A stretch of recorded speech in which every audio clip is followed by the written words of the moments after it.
My dear students, viewers, Assalamu alaikum. Today we connect again in video lecture. As my dear students, you know, this is book of class 12th English Flamingo. We are concerned with the chapter Poets and Pancakes. We have not yet finished this lesson. Hope today we will finish this lesson. This is last but one page of this lesson, page number 65. My dear students, you open your book on page number 65, Pots and Pancakes. So, my dear students, we will continue our topic, Pots and Pancakes.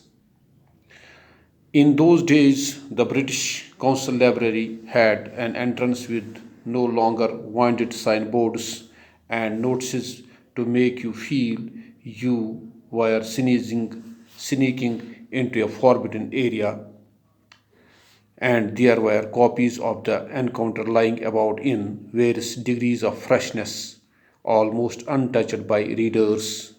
When I read the editor's name, I heard a bell ringing in my shrunken heart.